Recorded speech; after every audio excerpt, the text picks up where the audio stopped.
Millionaire recovers consciousness at his own funeral, but when heard his wife talking to her lover, he decided to remain still. The Manhattan skyline gleamed under the evening sun, its towers piercing the horizon like monuments to ambition. Among them stood the Cross Tower, a glass and steel testament to Peter Cross's success.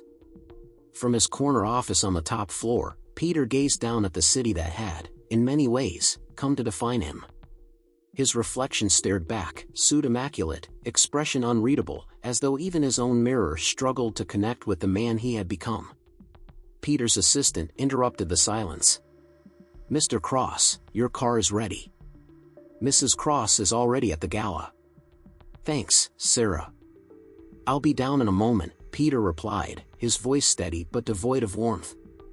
The gala, an annual charity event hosted by the Cross Foundation, was a cornerstone of Peter's carefully constructed public image. Clara, his wife of 15 years, had been the face of their philanthropy for most of their marriage. Tonight would be no different. When Peter arrived at the venue, the grandeur of the event was evident. Chandeliers sparkled above an expanse of glittering guests. Clara moved through the crowd like a queen, her emerald gown accentuating her grace and poise. She greeted Peter with a practiced smile that didn't quite reach her eyes. "Peter," she said, her voice low enough for only him to hear, "try to look like you're enjoying yourself." He didn't respond, but he did take her arm, the two of them presenting an unshakable front to the world. Inside, Peter felt the hollowness of it all, the conversations, the accolades, the pretense. He had everything he'd ever wanted: wealth, power, influence. Yet none of it filled the growing void inside him. As the evening progressed, Peter found himself in a quiet corner of the ballroom, nursing a glass of scotch.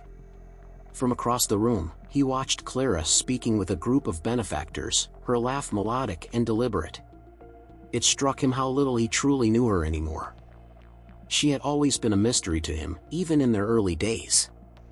Over time, they had grown comfortable in their separate orbits, their lives intertwined only by convenience and appearances.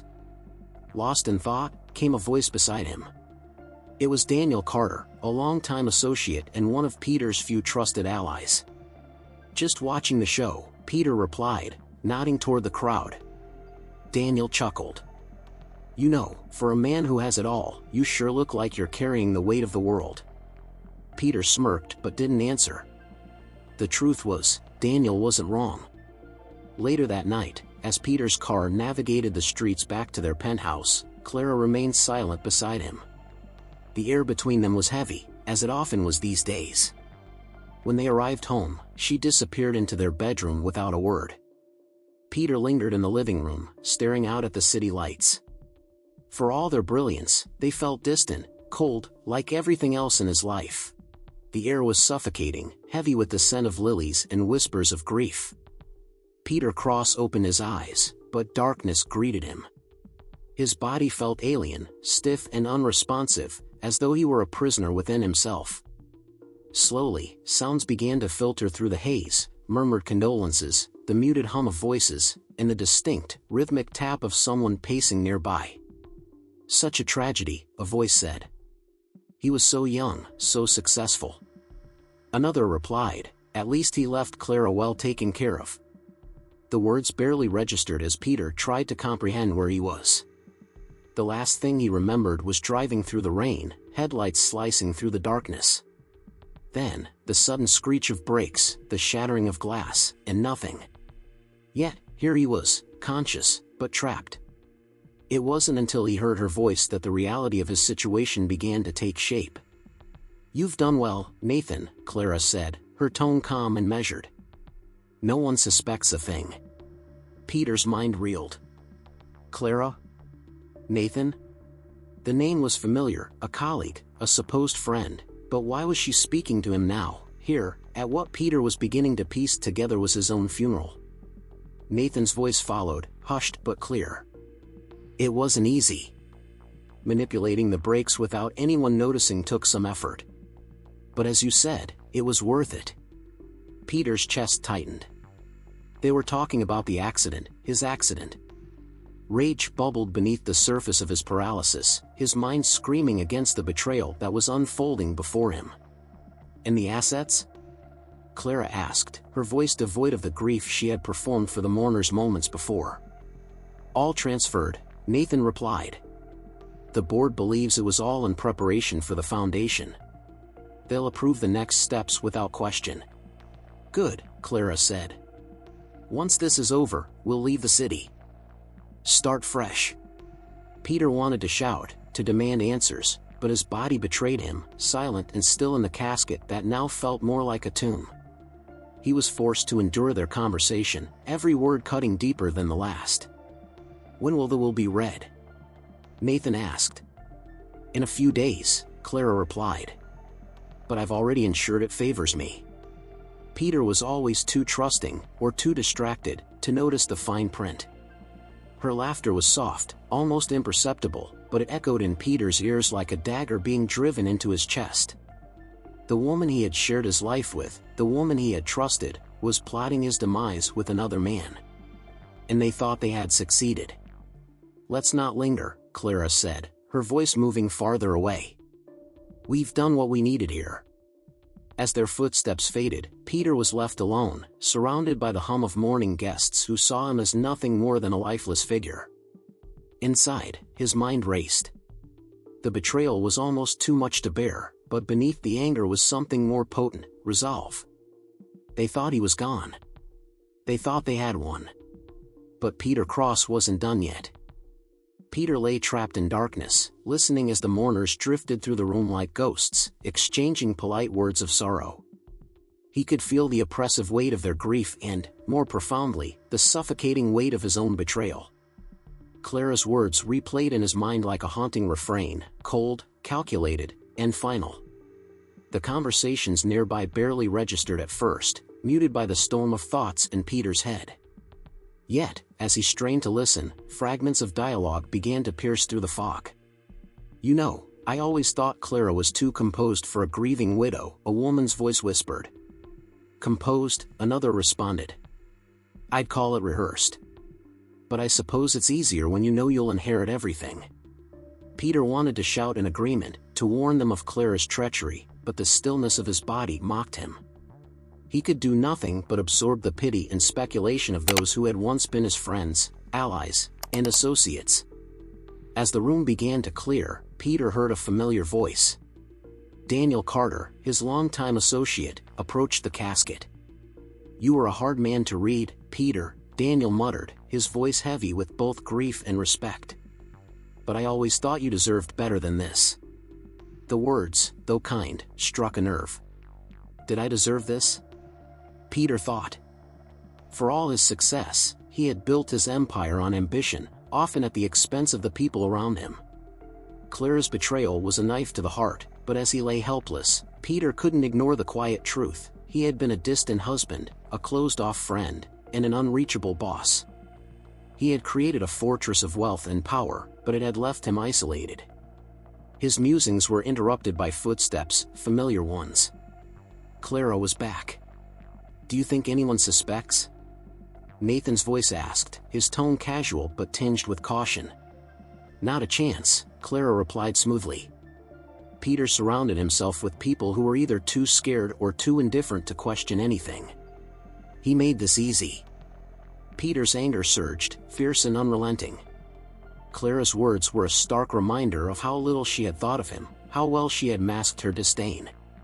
Yet beneath the fury was something else, a deep, gnawing regret. For years, he had overlooked her growing distance, dismissing it as the natural ebb and flow of a long marriage. Now, he saw it for what it truly was, a widening chasm he had helped create. We should go, Clara said, her heels clicking on the polished floor. There's nothing more for us here. As they left, Peter's mind raced. The reality of his situation was both devastating and galvanizing. Clara and Nathan might believe they had won, but Peter was still alive. And as long as he had even the faintest breath of life, he would find a way to stop them.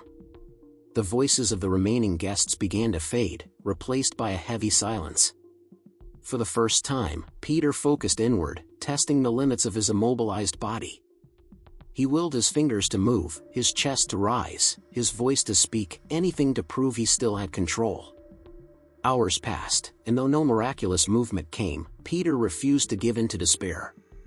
If he couldn't act physically, he would act mentally. He would plan. He would observe. And when the time came, he would reclaim his life, no matter the cost. In the stillness, a single thought burned brighter than all the rest: this isn't over. As the hours stretched into the next day, the stillness of the funeral home was broken by quiet footsteps. Evelyn Hayes, a longtime housekeeper of the Cross family, moved silently through the room. She had been with Peter and Clara for over a decade, witnessing their rise to prominence and, more quietly, the cracks forming in their relationship. Evelyn had always respected Peter. Despite his distant demeanor, he treated her with professionalism and fairness. Clara, however, had always been different: cold, impatient, and sharp-tongued when she thought no one was listening. Over the years, Evelyn had learned to blend into the background, an invisible observer of the household's undercurrents. Now, standing alone beside Peter's casket, Evelyn felt a knot of unease in her chest. Something about Clara's composed demeanor during the service didn't sit right with her. She had barely shed a tear, and Evelyn couldn't ignore the whispered exchanges she'd overheard between Clara and Nathan. Evelyn bent down to adjust a flower arrangement near the casket, her fingers trembling slightly. "I don't know what's going on," she murmured under her breath, "but something isn't right." As she straightened up, her eyes landed on Peter's face. He looked serene, as though simply asleep, but there was something about his expression that felt off. Evelyn shook her head, dismissing the thought. "You're imagining things," she told herself. Still, the nagging feeling of doubt refused to leave her. Later that afternoon, Evelyn returned to the Cross mansion to fulfill her duties.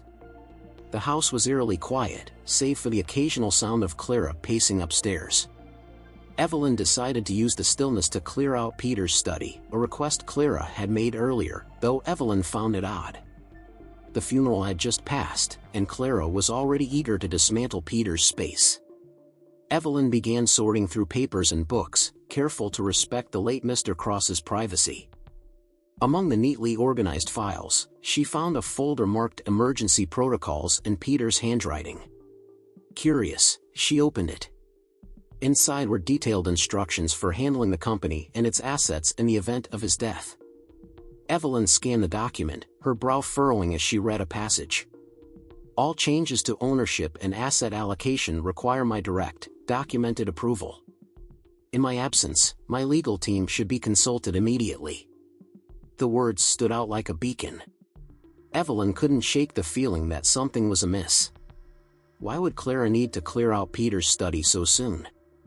And why hadn't she mentioned consulting his legal team during the funeral arrangements? As she continued sorting, Evelyn found a small USB drive tucked into a leather notebook. It was labeled simply, "For emergency use." She hesitated for a moment, then slipped it into her pocket. Whatever was on it, she suspected it might provide some answers. That evening, Evelyn waited until she was alone in her small apartment above the garage to examine the USB drive. She plugged it into her laptop and found a single folder containing surveillance footage. Her heart pounded as she clicked on the first file. It showed a timestamp from the night of Peter's accident. The footage, taken from a camera outside the Cross Tower parking garage, clearly showed Nathan tampering with Peter's car before he left. Evelyn's breath caught in her throat. This wasn't just a suspicion anymore, this was proof. Her mind raced. She couldn't confront Clara directly, the woman was dangerous, and Nathan's involvement made it even riskier. But Evelyn couldn't stand by and do nothing. Peter had always treated her fairly, and if there was even the slightest chance of justice, she had to act. Evelyn closed her laptop, her resolve hardening.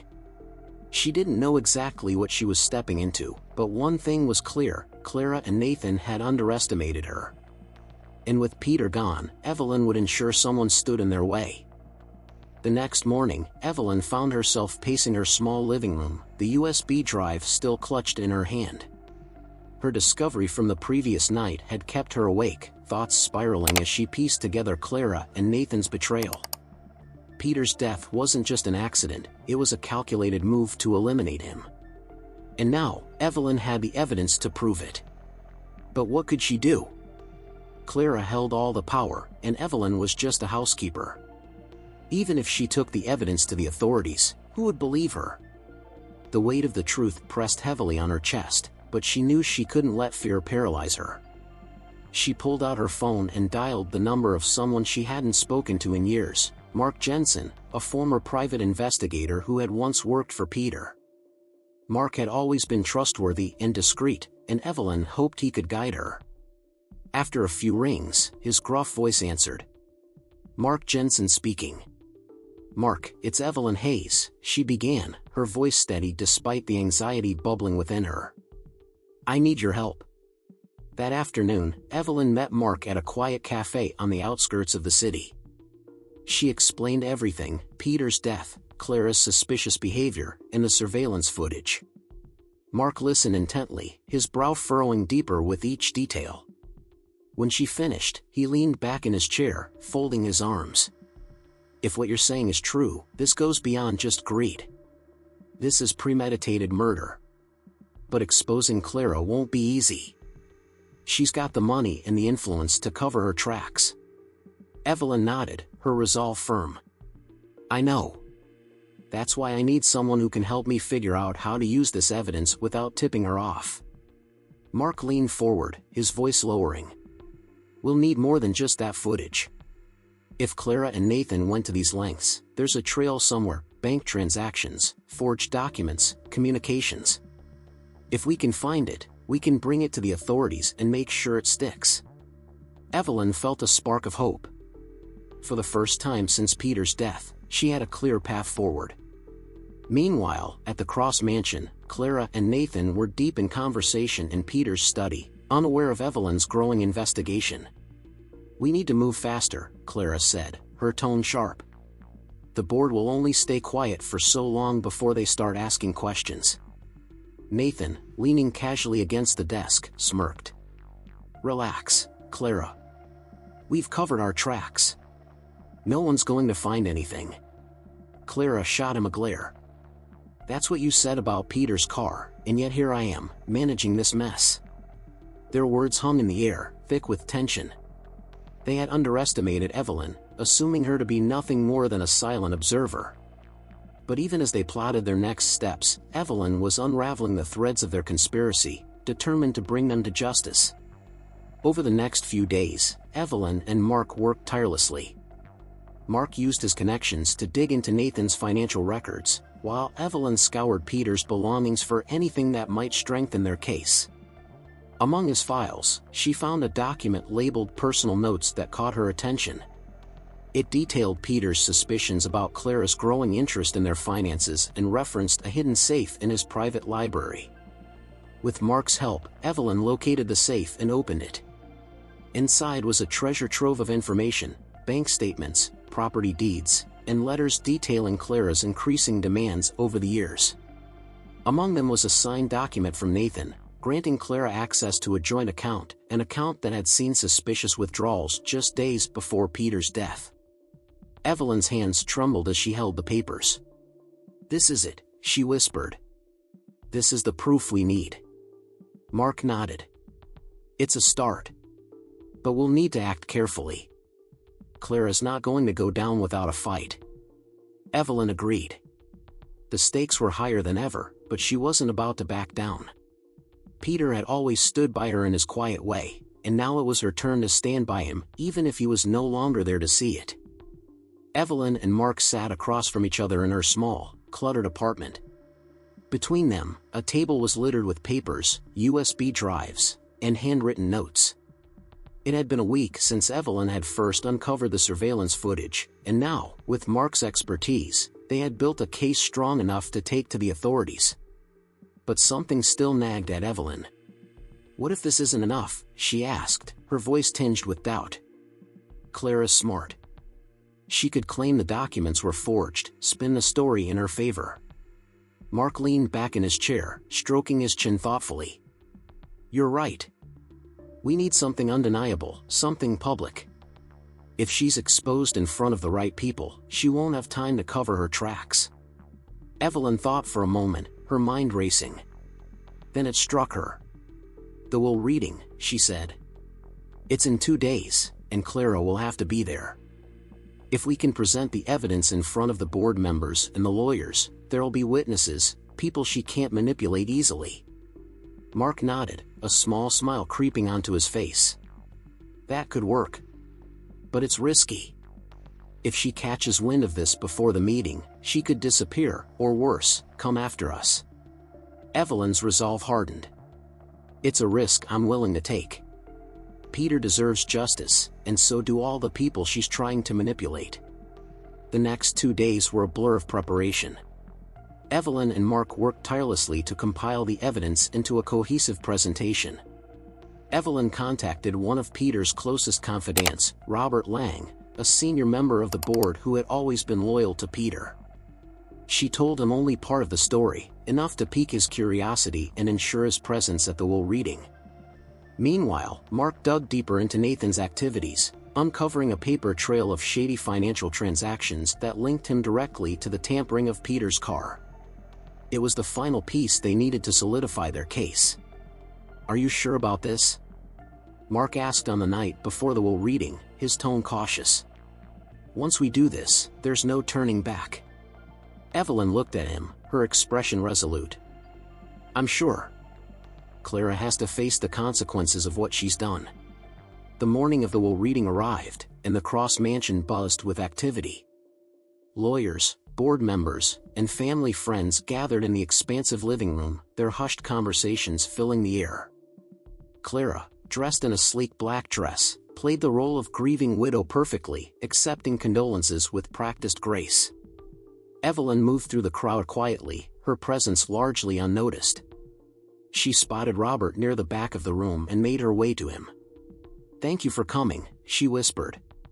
Robert gave her a curious look. "You were vague on the phone, Evelyn. What's this all about?" "Just trust me," she said. "You'll understand soon." At precisely 10 o'clock, the room fell silent as the family lawyer, Mr. Hargrove, began the proceedings. He read the formalities of Peter's will, detailing the distribution of assets and the responsibilities assigned to various parties. Clara sat at the center of the room, her expression calm, but Evelyn noticed the slight tension in her posture. As Mr. Hargrove reached the section regarding the company, Evelyn stood. "Excuse me, Mr. Hargrove," she said, her voice clear and steady.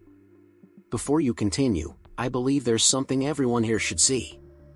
The room murmured with confusion as Evelyn walked to the front, holding a laptop connected to a projector. Clara's eyes narrowed, a flicker of panic crossing her face. "What is this?" Clara demanded, her voice sharp. Evelyn ignored her and pressed play on the surveillance footage.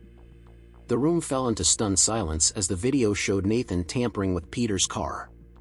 Gasps erupted as Evelyn presented the financial records linking Nathan to Clara, detailing the conspiracy to seize control of Peter's assets. Clara stood abruptly, her composure unraveling. "This is absurd. None of this is real." But Robert, who had been reviewing the documents Evelyn provided, spoke up. "It's real, Clara. These signatures are yours and Nathan's." The room turned against her, the weight of the evidence undeniable. As murmurs of outrage grew, Clara's expression shifted from anger to fear. She knew the walls were closing in. The air in the Cross Mansion was electric with tension. Clara stood frozen, her face a mask of barely contained fury, while the gathered crowd buzzed with whispers and disbelief. Evelyn, though shaking slightly, held her ground, her eyes locked on Clara. "You think this changes anything?" Clara hissed, her voice venomous as she directed her glare at Evelyn. "You're just a servant. No one will take your word over mine." Evelyn straightened her shoulders, her fear dissipating in the face of Clara's unraveling composure. "It's not just my word, Clara," she said. "It's the evidence. The footage. The documents. And the people in this room." Robert Lang, the senior board member, stepped forward, holding the incriminating financial records. "Clara, these aren't baseless accusations," he said, his voice firm. "The transactions are clear. The car tampering is documented. This, he held up the papers, is enough to involve law enforcement. Clara's gaze darted to Nathan, who was standing near the back of the room, pale and visibly sweating. "Nathan, do something," she snapped. But Nathan's confidence had crumbled. He stammered, looking between Clara and the growing group of people now staring at him with suspicion. I didn't. This wasn't just me. Clara planned everything." A collective gasp rippled through the room as Nathan threw Clara under the bus in a desperate bid to save himself. Clara's fury was palpable, but her control over the situation had shattered. The family lawyer, Mr. Hargrove, cleared his throat, his face pale. "Mrs. Cross, Mr. Blake," he said, addressing Clara and Nathan, "given the evidence presented here, I am obligated to contact the authorities. This is beyond a civil matter." Clara's expression hardened, and she crossed her arms defiantly. "You think you can prove this in court?" she sneered. "I have the best legal team money can buy." Evelyn stepped closer, her voice calm but resolute. "You might buy lawyers, Clara, but you can't buy the truth. And the truth always comes out." For a moment, silence filled the room as Clara's gaze burned into Evelyn's. Then, without warning, Clara turned on her heel and stormed toward the door. Nathan hesitated, unsure of whether to follow her, but before he could make a move, 2 uniformed police officers entered the room, summoned earlier by Robert. "Mrs. Cross, Mr. Blake," one of the officers said, stepping forward, "we need to ask you both to come with us for questioning." Clara's defiance faltered. "This is ridiculous," she shouted, but the officers remained firm, their presence unshakable. Nathan, clearly out of options, raised his hands in surrender, muttering under his breath as he allowed himself to be escorted out. Clara, on the other hand, resisted, her voice shrill as she argued with the officers. But it was no use. Within minutes, both she and Nathan were led out of the mansion in handcuffs, leaving the crowd in stunned silence. As the room settled, Robert turned to Evelyn. "I don't know how you did it," he said, his voice filled with admiration.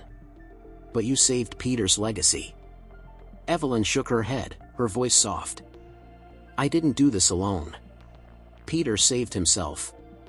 I just gave him a voice." Robert nodded, and the two exchanged a moment of mutual respect. Around them, the other attendees began to disperse, the reality of what they had just witnessed sinking in. For Evelyn, it felt like the weight of the world had been lifted from her shoulders. Justice was finally within reach. But as she stood in the now quiet room, Evelyn couldn't help but feel a pang of sadness. Peter was still gone, and no amount of justice could bring him back. Yet, as she looked around at the legacy he had built and the people who had stood by his side, she knew he would never truly be forgotten. The Cross Mansion stood eerily silent in the aftermath of Clara and Nathan's arrest. The crowd had dispersed, leaving only a handful of people behind to process what had just unfolded. Evelyn lingered near the corner of the room, exhaustion weighing heavily on her, but there was a quiet sense of triumph in her chest. Robert approached her, his expression a mixture of relief and curiosity. "Evelyn," he said, his voice soft but firm, "there's something I still don't understand. How did you know where to find all this? How did you piece it together?" Evelyn hesitated for a moment. How could she explain what had driven her, her loyalty to Peter, her instinct to uncover the truth, and, most of all, the nagging feeling that she owed him this final act of justice? She chose her words carefully. "I've worked for the Cross family for a long time," she said. "I knew Peter better than most. When Clara started acting off, I couldn't ignore it. And when I found the surveillance footage, everything started falling into place." Robert studied her for a moment, then nodded. "You did the right thing," he said. "Not just for Peter, but for everyone who trusted him." Evelyn nodded, grateful for his understanding. But her work wasn't done. She knew there were still questions to answer, loose ends to tie up. The arrest of Clara and Nathan was only the beginning. 2 days later, the official investigation into Clara's crimes was well underway. Police combed through the evidence Evelyn and Mark had provided, uncovering a web of deceit that stretched back years. Clara had funneled money from Peter's accounts into offshore holdings, using Nathan as her accomplice. The tampering of Peter's car had been the final, desperate move to secure her position. Evelyn found herself at the center of it all, working closely with the authorities to ensure the truth came to light. It was exhausting, both physically and emotionally, but she pressed on, driven by the memory of Peter's unwavering fairness toward her. He had given her a chance when no one else would, and now it was her turn to repay the favor. One evening, as Evelyn sorted through documents in her apartment, her phone buzzed. It was Mark. "We've got everything we need," he said, his voice tinged with satisfaction. "The DA is moving forward with charges against Clara and Nathan. This case is airtight." Evelyn let out a breath she hadn't realized she was holding. "That's good," she said. "It's what Peter would have wanted." Mark hesitated. "Evelyn, you did something remarkable here. You didn't just find justice for Peter, you saved his legacy." Evelyn swallowed the lump in her throat. "I just wanted to do what was right." "And you did," Mark replied. "Now it's time to move forward." The following week, Evelyn stood in the Cross Foundation's boardroom, surrounded by the remaining members of Peter's trusted team. Robert had called an emergency meeting to address the future of the foundation and Peter's empire. As Robert spoke about the challenges ahead, Evelyn's thoughts drifted. She had never been one for the spotlight, but here she was, an integral part of ensuring Peter's vision lived on. When Robert finally addressed her directly, she snapped back to attention. "Evelyn," he said, "on behalf of all of us, thank you. You've done more for this company, and for Peter, than anyone could have asked." Evelyn nodded, a faint smile crossing her lips. "Peter believed in building something that lasted," she said. "I just tried to honor that." The room fell silent for a moment, a shared sense of gratitude and determination settling over the group. For the first time since Peter's death, it felt like the company, and his legacy, was in good hands.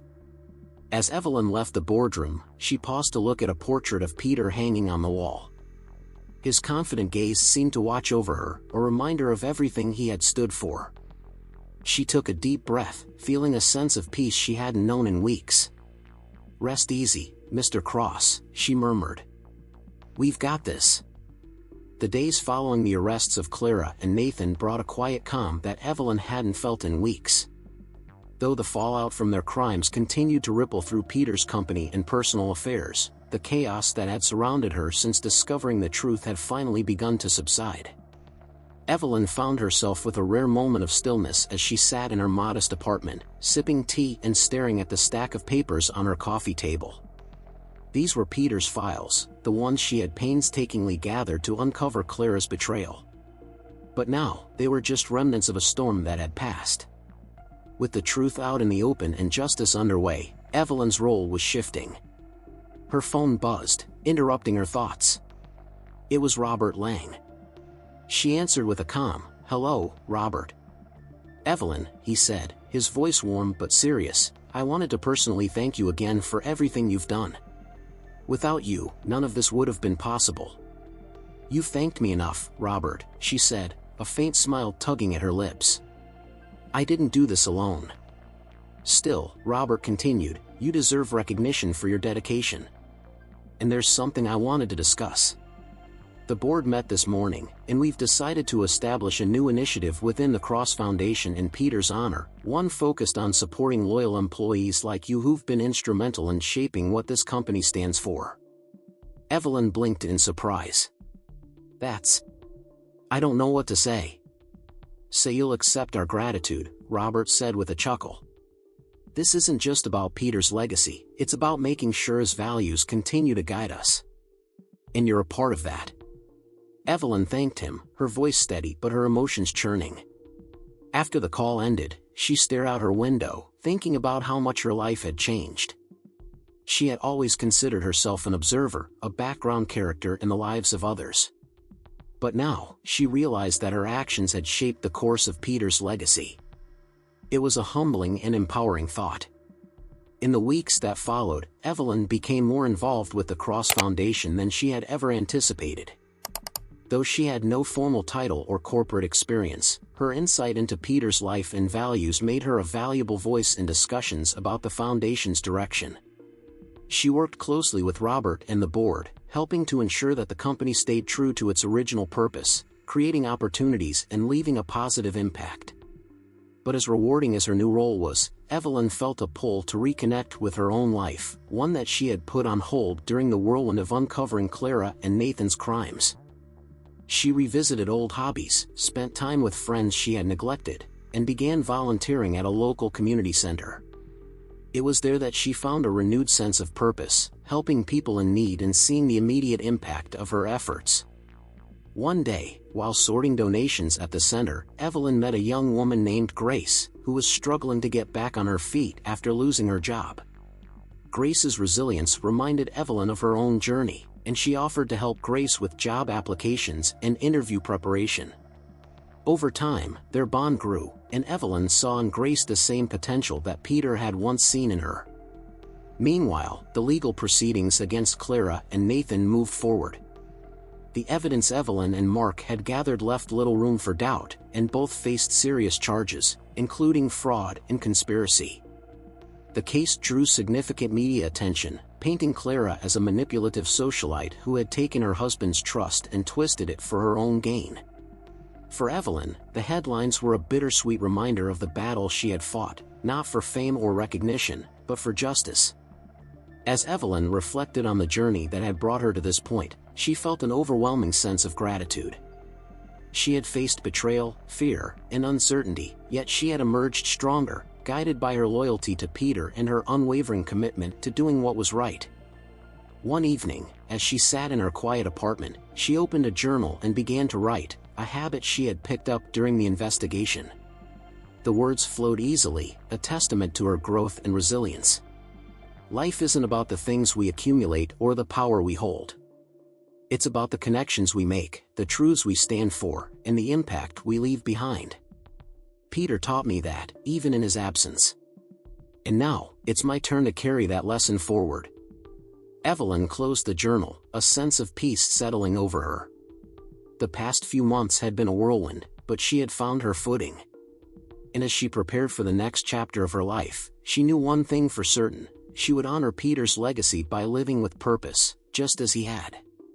The morning sun filtered through the windows of the Cross Foundation's headquarters, casting a warm glow over the boardroom. Evelyn stood at the far end of the room, watching as members of the foundation gathered for their first meeting since Clara and Nathan's scandal had rocked the organization. Despite the weight of the past few months, there was a renewed energy in the air, a sense of purpose that hadn't been present in a long time. Robert Lang addressed the room with his usual authority, outlining the steps the foundation would take to rebuild trust and move forward. He paused, looking toward Evelyn, and gestured for her to step forward. Before we continue, I think it's important to recognize the person who made this moment possible, Robert said, his voice filled with sincerity. Evelyn Hayes, without your courage and determination, none of us would be here today.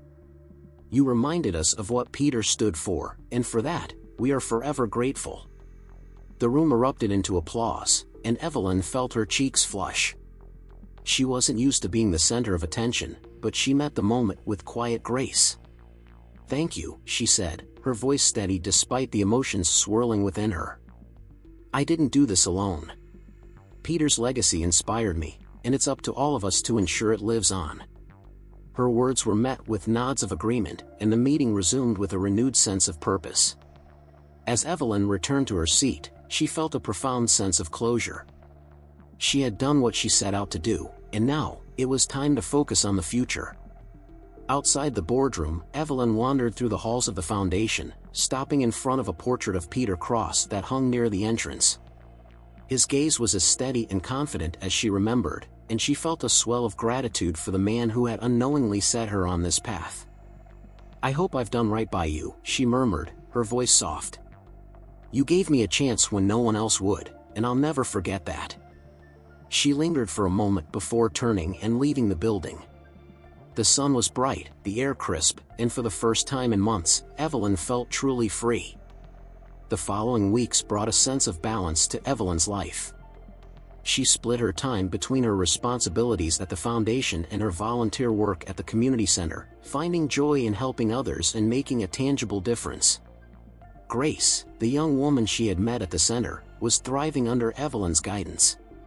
She had secured a job at a local nonprofit, and her gratitude toward Evelyn was boundless. "You've changed my life," Grace said one afternoon as they sat together after a workshop. "I don't know how to thank you." Evelyn smiled. "You did the hard work, Grace. I just helped you see what you were capable of." The exchange reminded Evelyn of her own journey, of the countless people who had believed in her even when she doubted herself. And it reinforced her belief that legacy wasn't about wealth or power, it was about the lives you touched and the impact you left behind. One evening, as Evelyn prepared to settle in for the night, she received an unexpected delivery. A sleek black box sat on her doorstep, addressed to her with no sender listed. Inside, she found a letter written in Peter's distinctive handwriting. Her breath caught as she read the words. "Evelyn, if you're reading this, it means I'm no longer here. I want you to know how much I valued your loyalty and kindness over the years. You were more than an employee, you were family. Whatever challenges you face, know that you have the strength to overcome them. I always believed in you. With gratitude, Peter." Beneath the letter was a small silver pendant shaped like a key, a symbol of trust and opportunity. Tears filled Evelyn's eyes as she held the pendant, feeling Peter's presence as though he were standing beside her. She placed the pendant around her neck, a quiet smile spreading across her face. The key wasn't just a gift, it was a reminder of the doors she had opened, the lives she had touched, and the future she had built not only for herself but for others. As Evelyn stood by her window that evening, looking out at the city lights, she felt a profound sense of fulfillment. Peter's legacy would live on, not just in the foundation or the people it served, but in every choice she made and every life she impacted.